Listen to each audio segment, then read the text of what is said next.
వర్షం వస్తుందనేసరికి ఆ బిట్ అంతా అట్లా చెదరైంది. సరేనండి, ఇవ్వండి ములక్కాయలన్నీ చితక్కండా, ఉల్లిపాయలు చితక్కండా ఇలా చేసుకున్నాం మనం.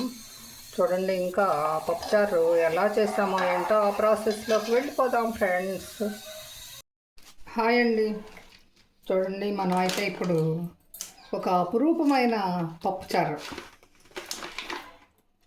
ఇదైతే ముందు కందిపప్పు, ఇది రాళ్ళు రప్పలు లేకుండా చేసేసుకోవటం. నెక్స్ట్ ఇదైతే గుడ్ లైఫ్ వాళ్ళ కందిపప్పు అండి.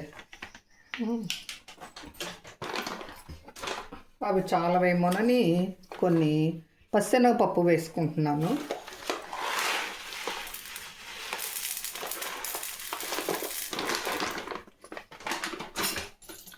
అంటే ఇది ఒక 2 వంతులు ఉందనుకోండి, ఇది ఒక వంతు వేసుకుంటే బాగుంటాయి. అసలు ఈ పప్పుచారు చాలా టేస్ట్గా కూడా వస్తాయి. ముఖ్యంగా ఒక 2-3 రోజులు ఉన్నా పాడవు ఈ పచ్చెనగపప్పు వేసి చేసినాయి.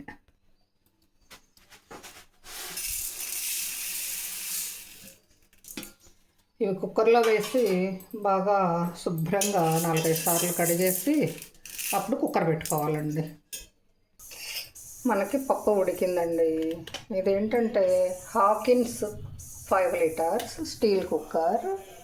హాకిన్స్ ఫ్యూచరా, సారీ ఫ్యూచరా కాదు, కంచూరా. హాకిన్స్ కంచూరా. చూడండి, దీని మీద ఉండి ఉంటుంది ఎక్కడో, సరే నాకు కనపడలేదు, అడుగునైతే రాస్తుంది అనుకుంటా. సరేనండి, దీనిలో పప్పు చాలా మెత్తగా ఉడుకుతుంది. ఆపేసాను ఇప్పుడు. అయితే ఇప్పుడు ఈ ములక్కాయలు ఇవి దానిలోనే వేయకుండా విడిగా ఉడకబెట్టుకోవాలండి. అంటే కుక్కర్లోనే పప్పుతో పాటు వేస్తే కొంచెం మెత్తగా అవుతాయి. మెత్తగా అయినా పర్లేదు మాకు అనుకుంటే పర్లేదు. మనకేంటంటే ఇదిగోండి, మన కరివేపాకు చెట్టు వేసి అయిపోతున్నాం అంతే. ఇంకా అయితే ఇప్పుడు చితక్కండా ఉండాలంటే ముఖ్యంగా మనం చింతపండుని గుజ్జు తీసి దీనిలో పోసి ఆవిరి మీద ఉడికించుకుంటే ఉల్లిపాయలుగానే ఉంటాయి అన్నమాట, ముక్కలు పాడైపోకుండా. అదే చింతపండు నానేసి ఉంచానండి ఇది నైటే. ఇంత కొంచెం చింతపండు, ఎందుకంటే టమాటోస్ ఉన్నాయి కదా. దీన్ని ఇంకా కుక్కర్లో పెట్టేసుకోవటం, ఇలా చింతపండు నీళ్ళు పోస్తే. ఈ చింతపండు నీళ్ళు ఉల్లిపాయని చెమడినవ్వు, ములక్కాయని చెమడినవ్వు, గట్టిగా అలా పట్టుకుని ఉంటాయి. ఇది హాకిన్స్ హార్డ్ అనడైజ్డ్ కుక్కర్. దీనిలో ఇదిగోండి వాటర్ కొన్ని పోసాను. ఇంకా ఈ గిన్నె పెట్టేసి ఇంకా దీన్ని గ్యాస్ కట్ పెట్టి లాక్ చేయాలి. గ్యాస్ కట్ తెస్తూ ఉండండి. చాలామంది పిల్లలు ఏం చేస్తున్నారంటే అంట్లు వీళ్ళు కడుక్కునేవి కూడా కాదు, పన్నోళ్ళకి వేసేది కూడా కనీసం ఇలా తీసి వేయరు, మరి వీళ్ళు కడుక్కోరు.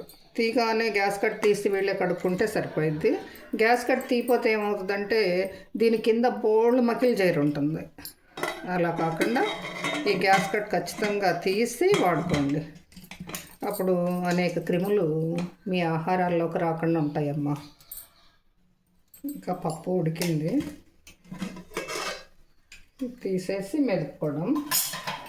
చక్కగా స్మాషర్తో టక్కా మెదిపేద్దాం. ఇది ఒక రకం స్మాషర్ అన్నమాట. మిక్సీకైనా వేసుకోవచ్చు, చల్లారిపోతే మిక్సీకి వేసుకుంటే కలిసి ఇంకా చాలా బాగుంటుంది చారు. పప్పు అయితే మెదిగింది చూడండి, స్మాషర్ తోటే చేశాను. ఇంకా రైస్ కడిగి పెట్టేశాను. ఇది 5 లీటర్స్ అల్యూమినియం కుక్కర్ అనమాట, హాకిన్స్ది. ఇది కూడా 3 విజిల్స్ రాగానే అవుతుంది అన్నం.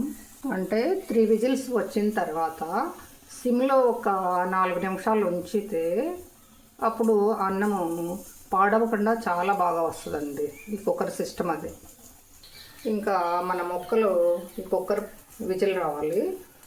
ములక్కాయలు, ఉల్లిపాయలు, టమాటోలు, పచ్చిమిర్చి వేసాం కదా, అది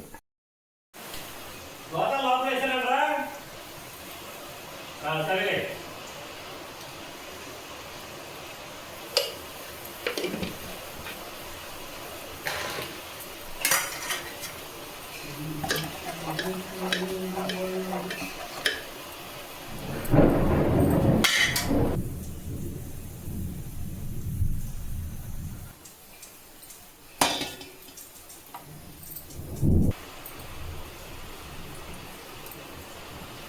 మనపాటు కూడా తెలియదు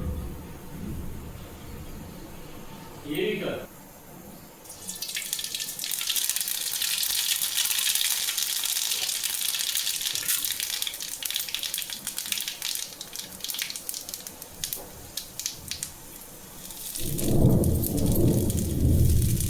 పరిగెత్తుకుని రావాల్సి వచ్చాడు, ముందు వచ్చేసాడు.